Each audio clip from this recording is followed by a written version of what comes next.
Alright, everybody, it's only me. I'm on the night. I'm going to talk about music for a wee while. I thought I'd maybe try something a wee bit different and go and talk about, rather than talk about one band, then I'm going to come on and talk about the rock years and what was good and what was bad about the albums that came out by particular bands on particular years. I've decided to start with 1980, which might possibly be the greatest year ever for rock, when I was actually getting stuff together to talk about this. Jesus, some of the stuff I was pulling out of the CD racks. I mean, Ken, if you're going to stick with it and watch this video, it might go on for you well, because I mean there's a damn load of stuff for 1980, so I'm going to have to crack on, make a start on it, because I don't want to be here all night, because Helen probably come in and kick us out because you want to get to her bed. But anyway, might as well start off with Rush, Permanent Waves, which I believe was released, probably the first album released in 1980. Where does this stand in the Rush catalogue? Right? Permanent Waves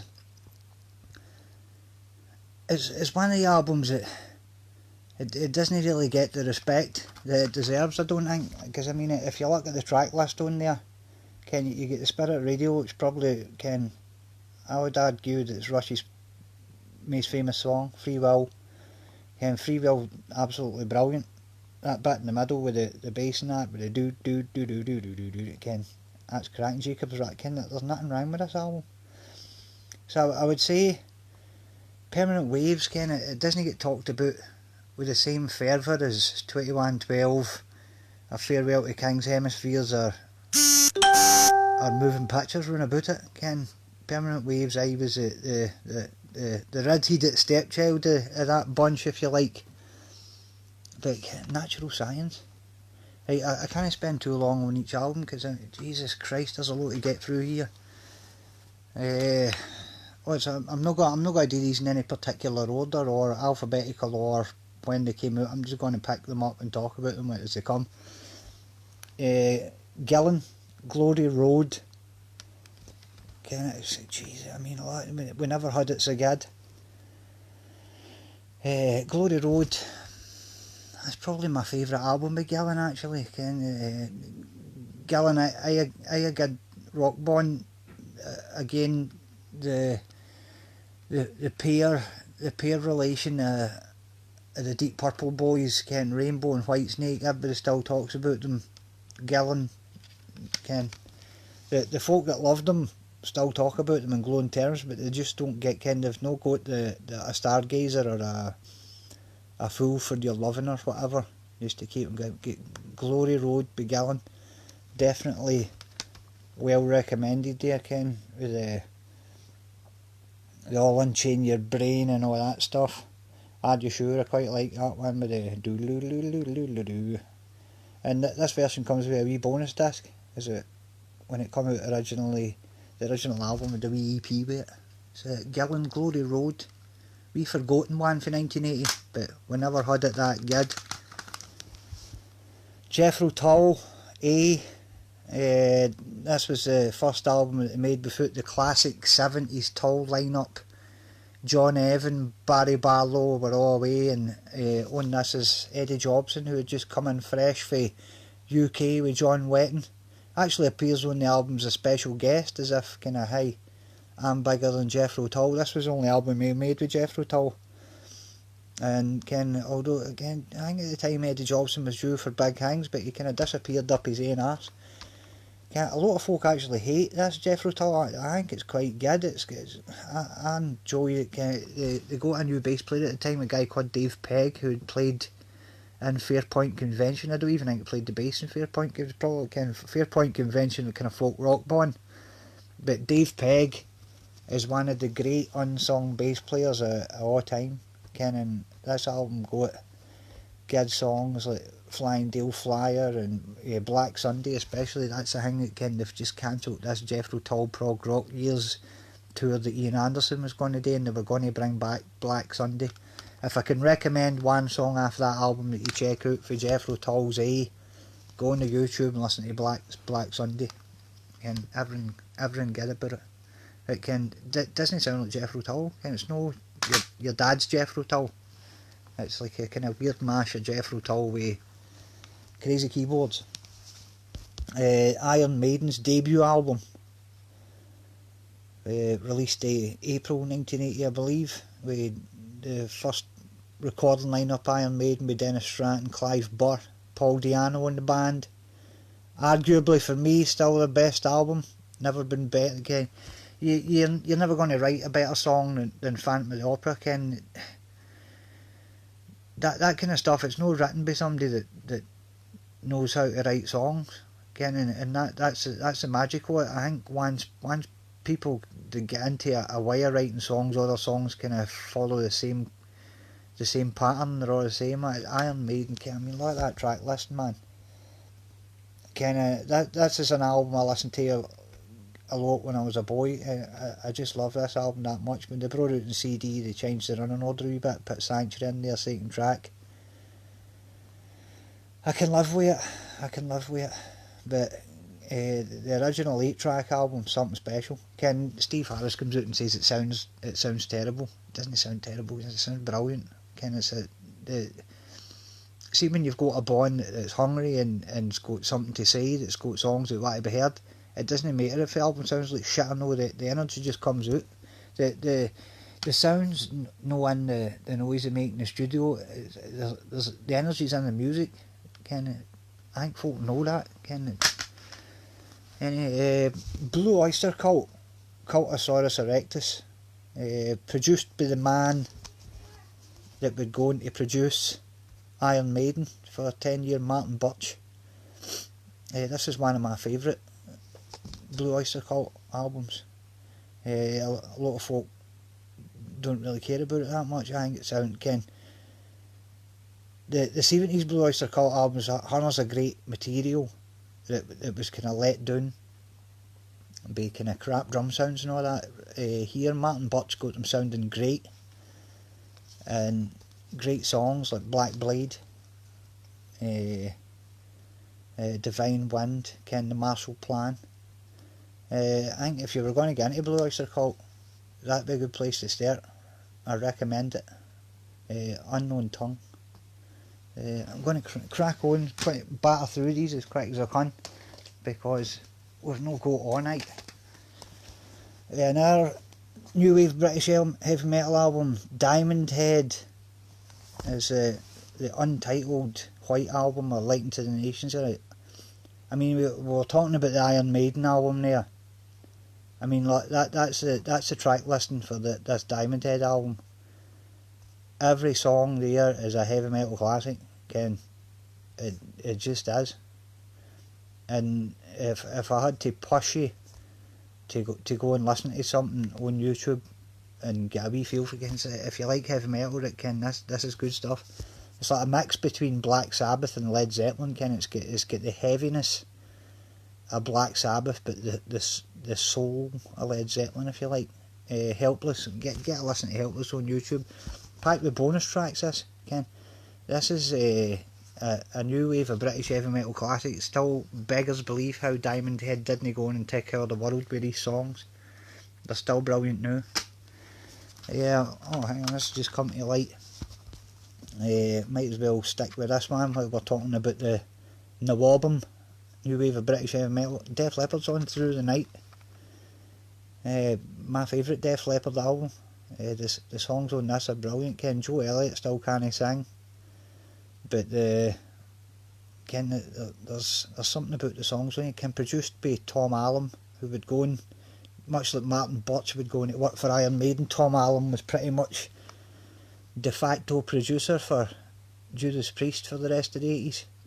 But this is great, Ken. Answer to the Master, The Overture, Hello America, Rock Brigade. Ken, this is what he war, Ken. It's what heavy metal's all about. Ken, before they decide that they wanted to, Ken, no call themselves a heavy metal band, try and broaden their audience of that, On Through the Night. Get a right sofa. I used to listen to that a lot when I was a boy too. Fair enjoyed that album back in the day. Yeah, changing changing tack slightly, David Bowie, Scary Monsters. This is pretty good, this. I think this is the last David Bowie album I really, really like. Lots of special guests on it, no least Robert Fripp on the guitar. Lots of good songs on there. Ken, it's No Game, Part 1, Up the Hill Backwards, Ashes to Ashes, Fashion, big hit singles. This is David Bowie, probably his last gasp, for me anyway, a real artistic brilliance. Ken, after this, the 70s he'd done really, really good stuff, but kind of after this he was never ever as good. Ken, yeah, he was coming out with good stuff, but that's not one of my favourites. Yeah, sorry, that Ken, this is, but the kind of stuff after it, or that Let's Dance and Cat People and that shit, can't be bothered by that. Alice Cooper, Flush the Fashion.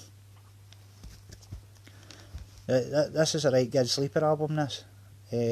Kind of new wave style at the time. Ken, it's rock, but it's no heavy metal. New wave style rock. A few cover versions in there. Ken, Talk and We're All Clones. But like any Alice Cooper album, the lyrics in that are dead funny and just a good wee bunch of songs. I think that one only clocks in about half an hour, Flush the Fashion. But kind of nice wee listen. No like pure solid classics on it, but that's that. What we got here? Oh, a double whammy for Saxon, 1980.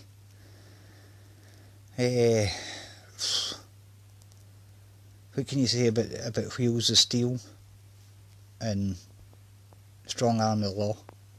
Nothing. They're just Ken, the album classic. Ken, when you're talking about the album, we've already talked about Iron Maiden, Def Leppard, Diamond Head. Ken, Saxon, Survivors, still up there. If I had to pick what one of the two of them was my favourite, it would probably be Strong Arm of the Law, because Strong Arm of the Law, Heavy Metal Thunder, Ken, look at that, Ken, you ain't got these albums come out in 1980, look at the track listing, man. Look at the track listing. Dallas 1pm, 20,000 Feet, Hungry Years. Goodness me. Kansas, Audio Visions.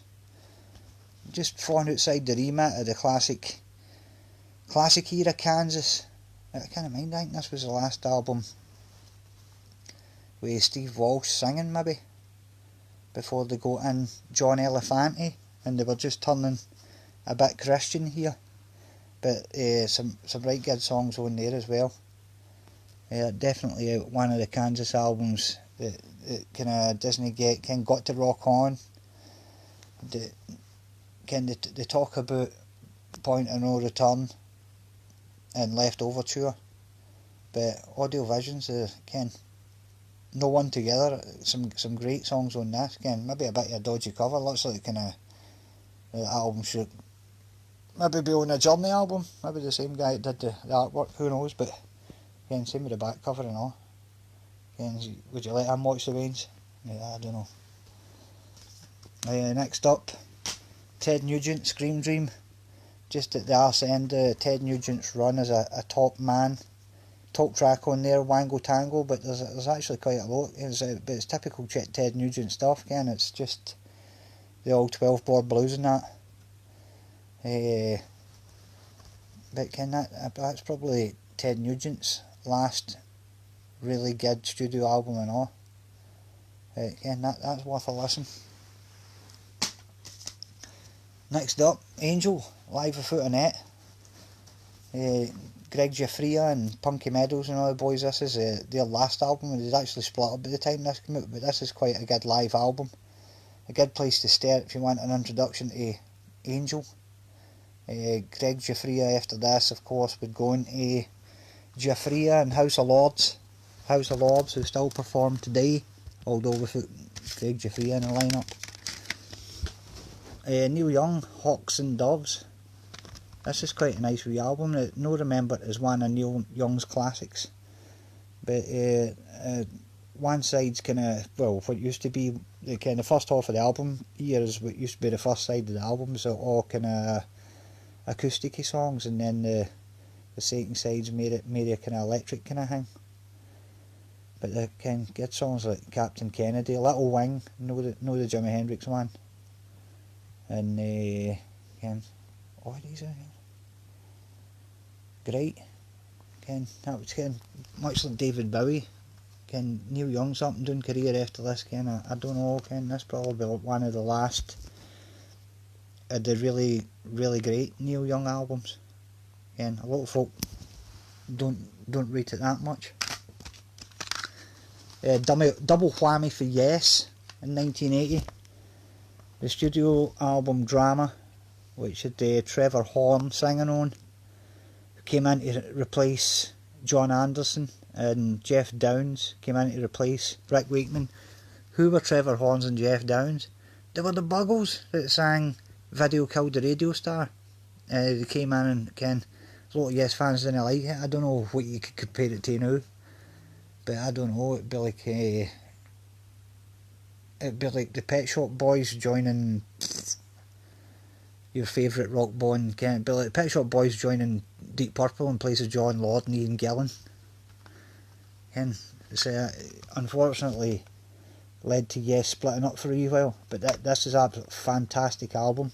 See the songs and the playing on this album. Even Trevor Horn's singing really good. Yeah, it's just the fans wouldn't accept it.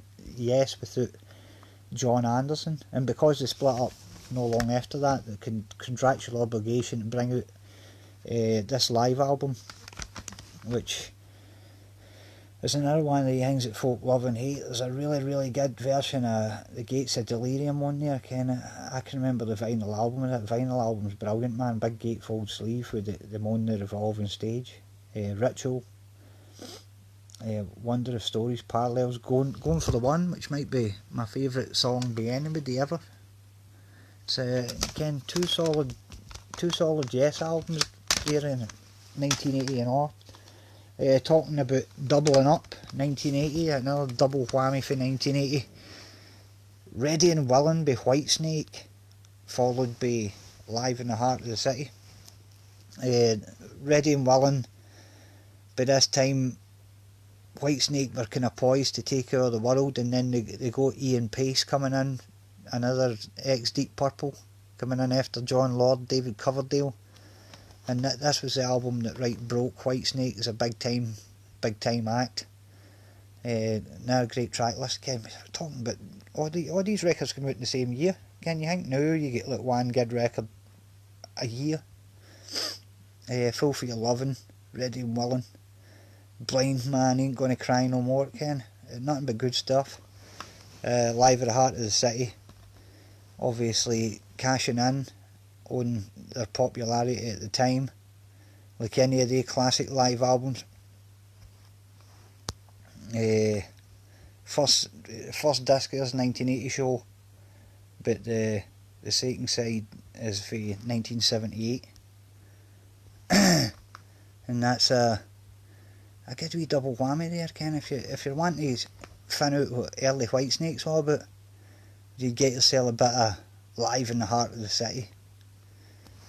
Ken, two albums, but Ken, how many of these? Uriah Heep, Conquest. No everybody's favourite Uriah Heep album, but Ken, there's still some good songs on here. Ken Hensley, I was write some good songs.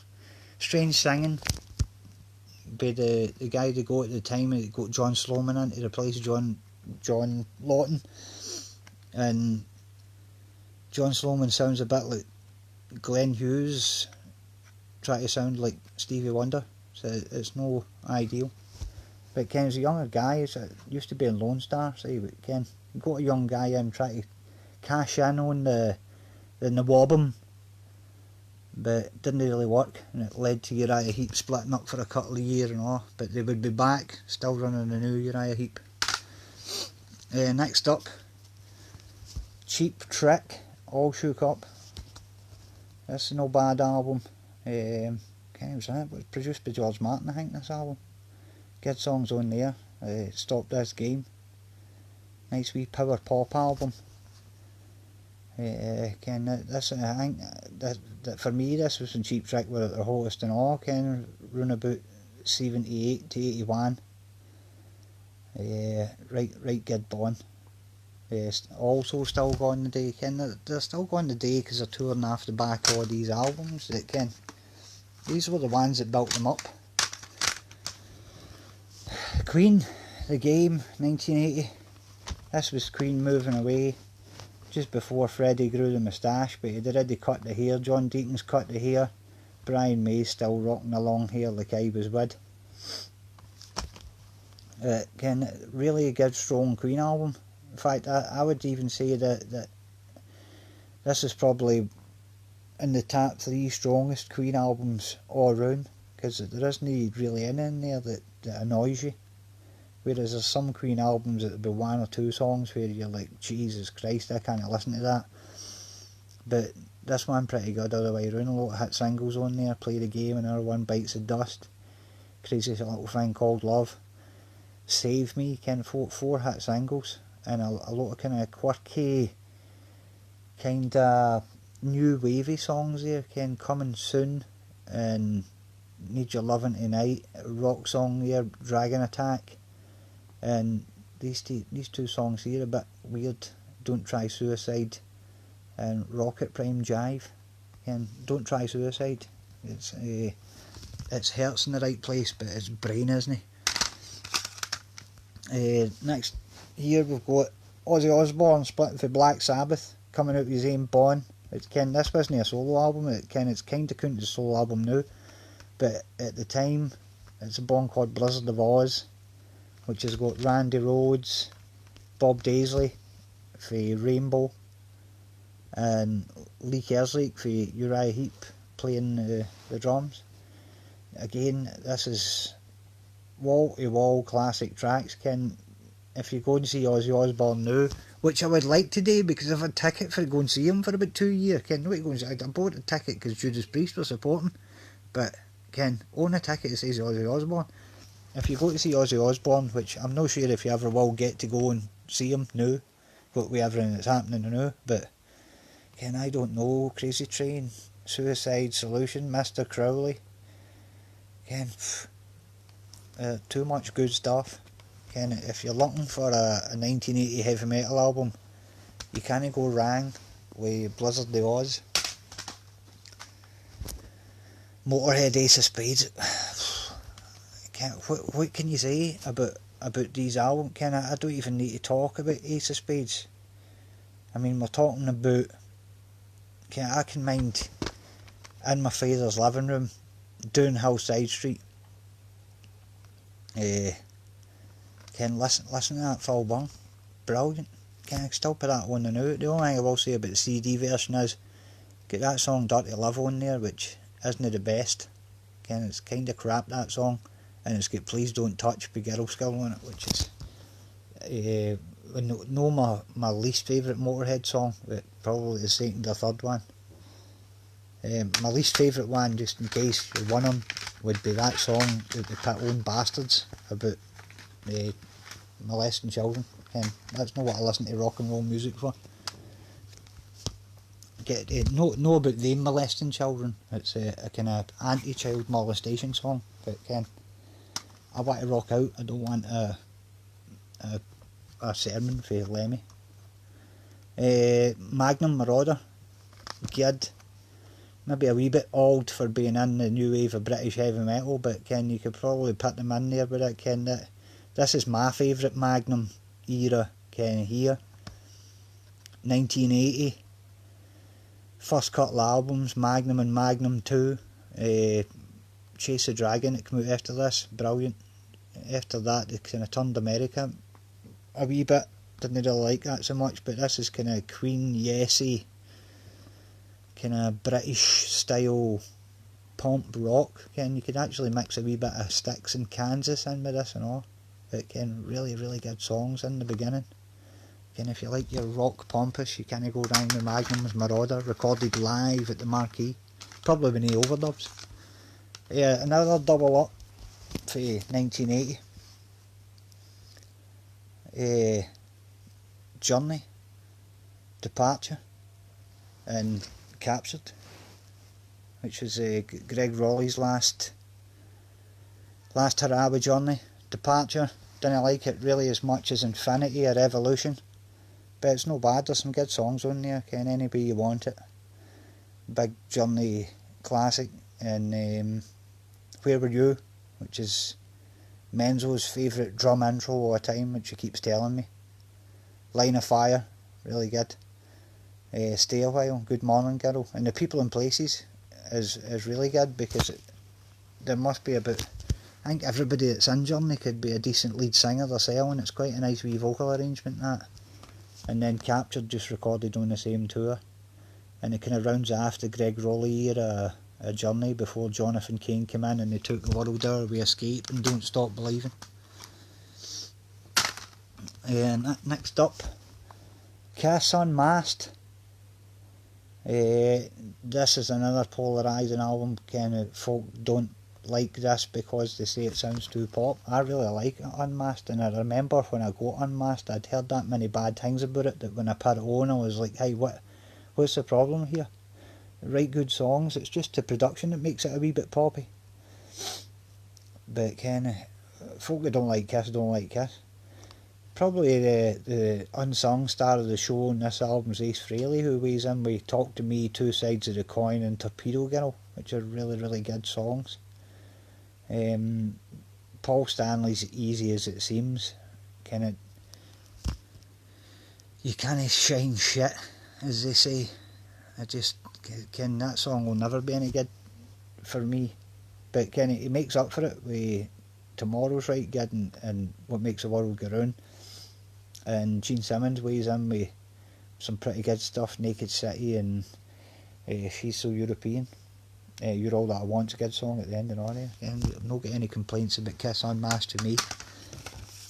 Right, enjoyed it. Van Halen, Women and Children First.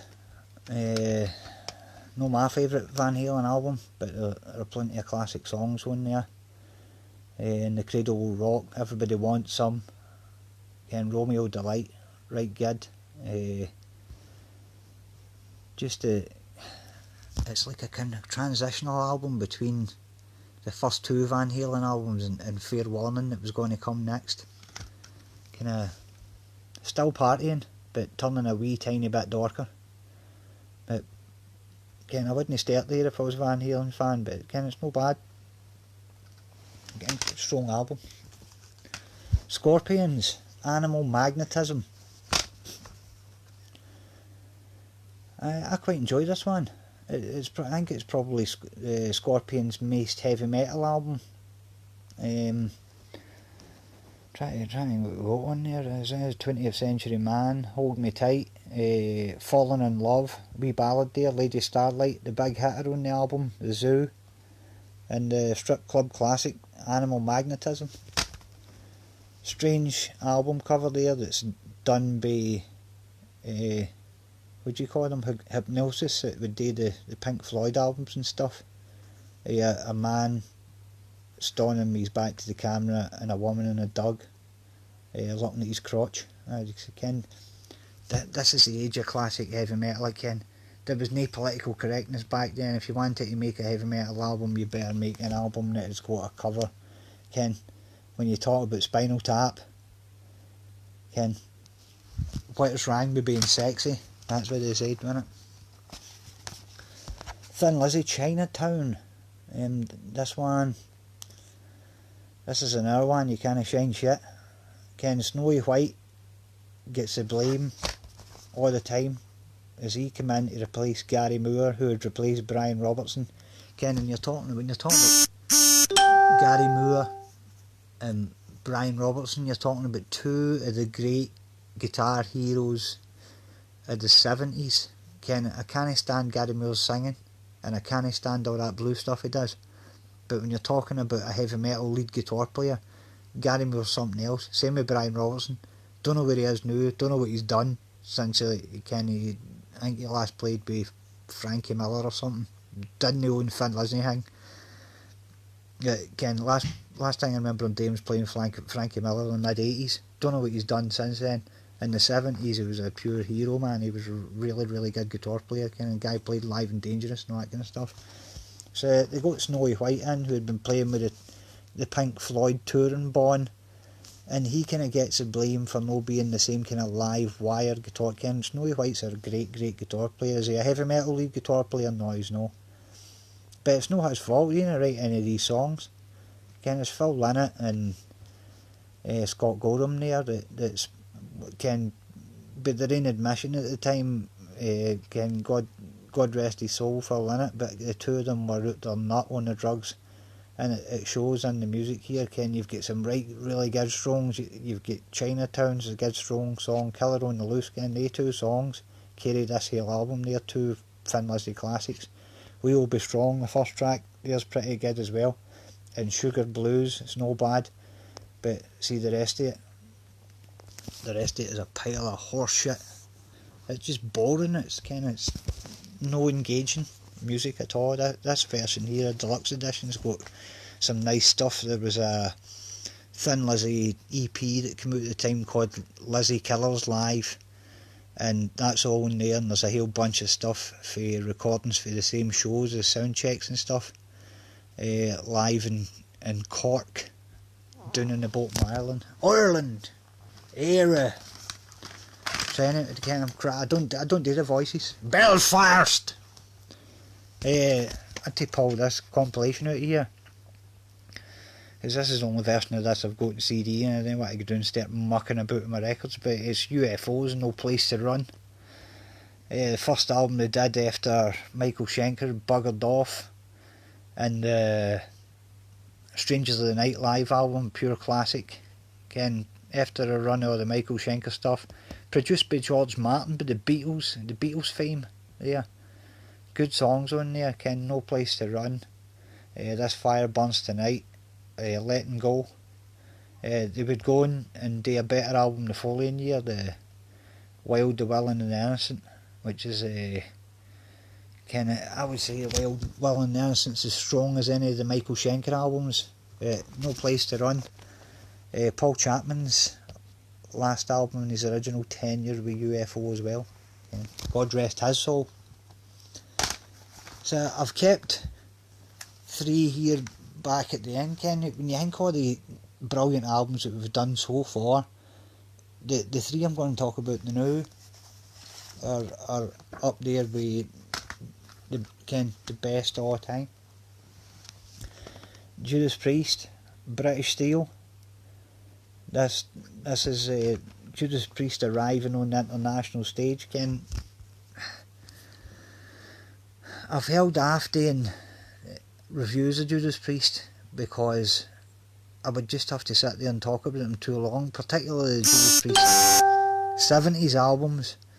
Ken, Sad Wings of Destiny, Fruity Killing Machine, because I just feel that in the development of heavy metal, outside the first 5 Black Sabbath albums, I think that the Judas Priest albums for the era I've just talked about are the most influential heavy metal albums of all time, and it would take me a while to talk about them. British Steel,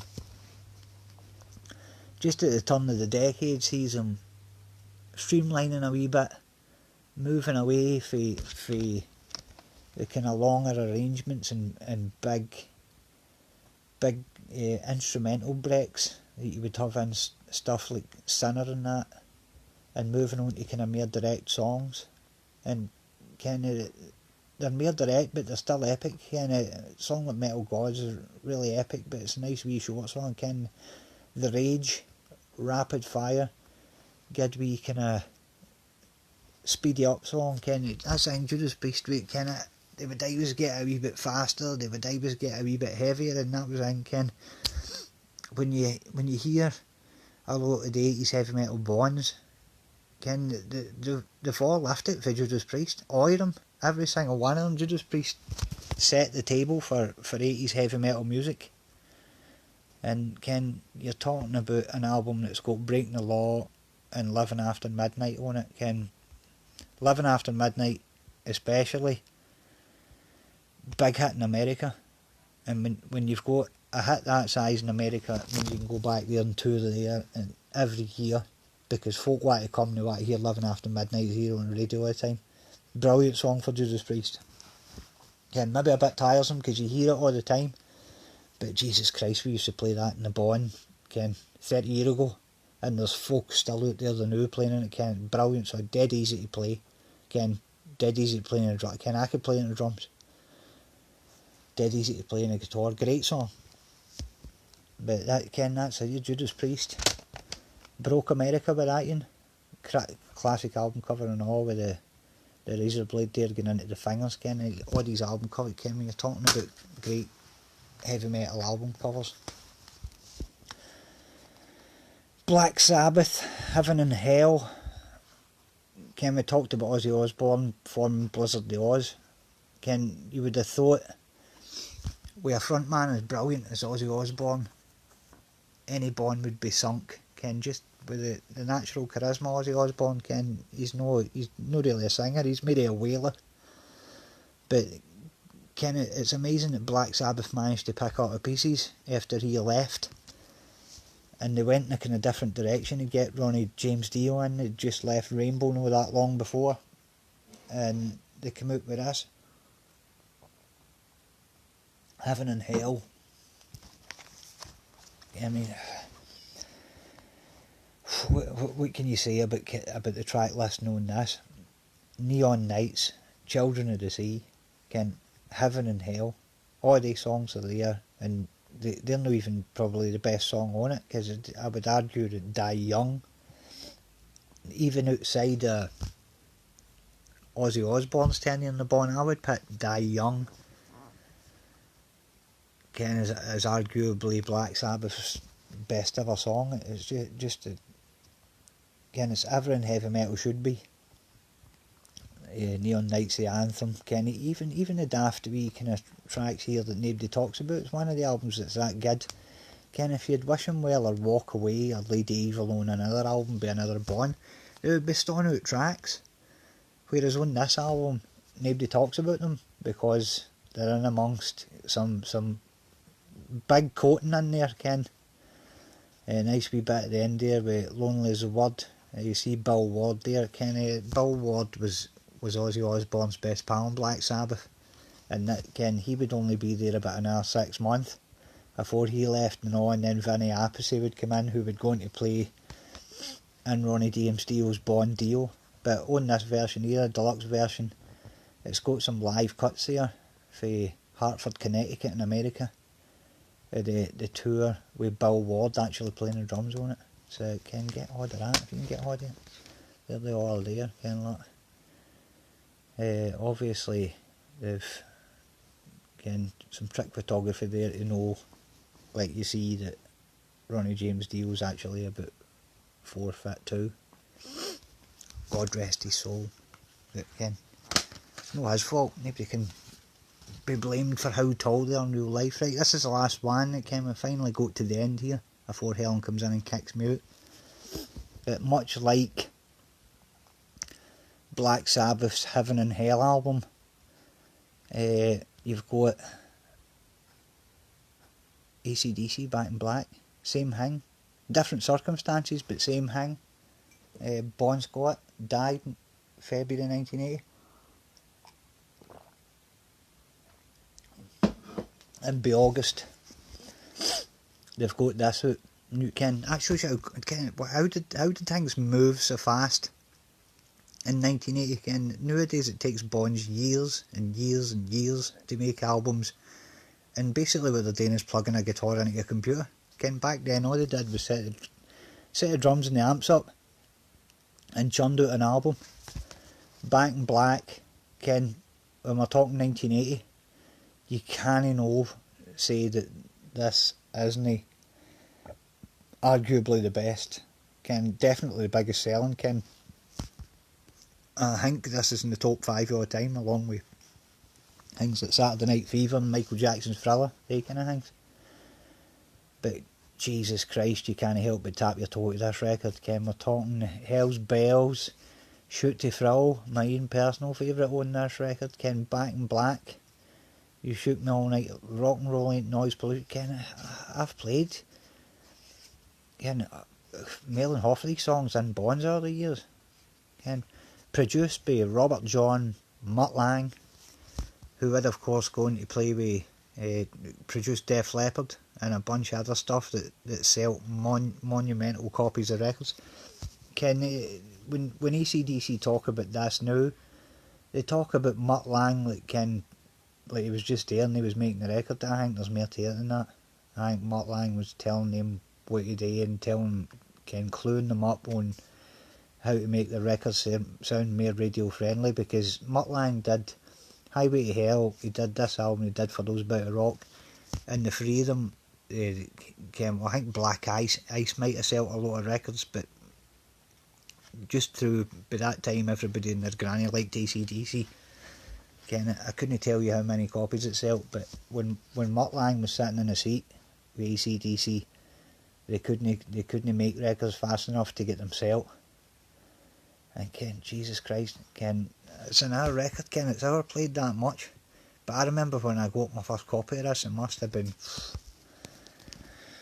I don't know, about 1987 or something. I wore it out, man. I wore it out. And it's one of the records you don't need to listen to now. You put it on every now and again. It's like an old pal. And I'm going to do that with some of these records now. I'm going to go now, because I think I'm going to get kicked out anyway. But just sitting there looking at some of these records, it's made me want to go back and listen to pretty much all of them. But just trying something different tonight for a wee deep dive. If I'm going to do another deep dive, which chances are I might, because there's a lot of years, a lot of records, but there'll no be anything like the scope of this one. I've probably missed a few records out, just been no looking properly. When I've been looking them out, if I've missed out if MD's actually watched this through to the end and seen all the records that I've talked about, if I've missed out your favourite, I'm really sorry, and you can pull us up the next time you see us, whenever that is, if you remember. But that's me for the night. Hope you enjoyed watching me talking crap. But we're all stuck in the house now, and we need to think of something today. So I don't know, if it's gave you the notion for a wee bit of tunes, then my job here's done. Right, I better go. Enjoy the rest of the night, and I'll see you later.